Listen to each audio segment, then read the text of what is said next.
I'm here today at the Catholic Cemetery on Peel Green Road, Barton, which has been the subject of a bit of controversy of late.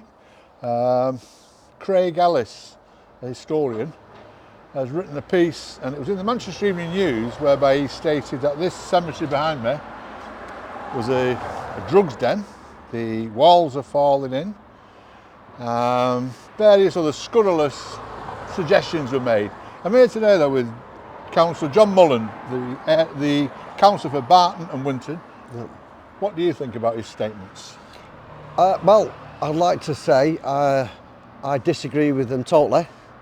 It may not be to his knowledge, but I actually live behind the cemetery, so every single day I pass it, and if there were any issues whatsoever, I can assure you they'd be reported very promptly. Yeah.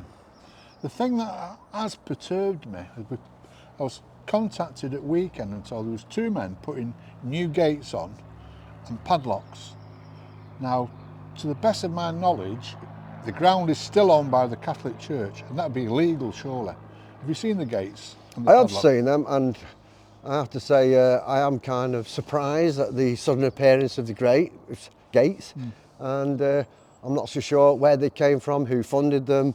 I can assure you it wasn't the council, so I'd be surprised if it was the Catholic diocese, because they've been in denial for the last 40 years about ownership. Correct, and in the last 20 years as a councillor, when I've been pressing them once a year, they still tell me that they have no deeds or ownership documents regarding this piece of land. Yeah. They do seem to have all the records of who's buried here though. They do, yeah.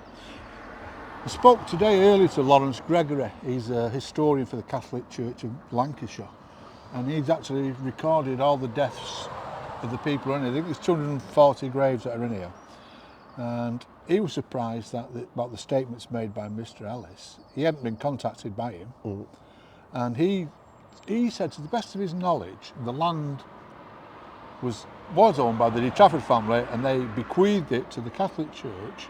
And for some reason, the paperwork still hasn't been finalised. Yeah. But it is the church's property, and it's theirs.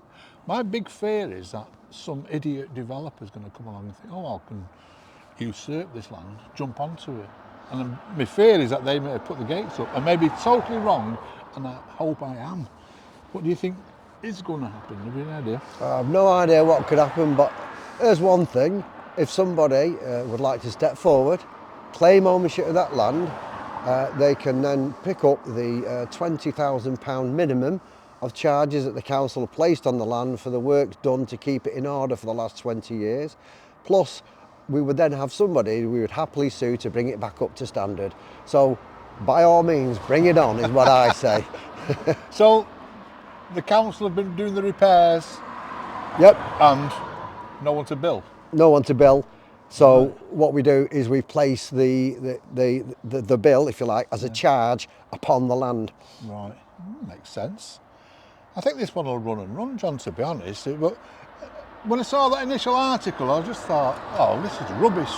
Because Carl and I have filmed in here about 3-4 times, and I've written an article about it 10 years ago when Lawrence Gregory got in touch, and he kindly updated me with all the facts and figures.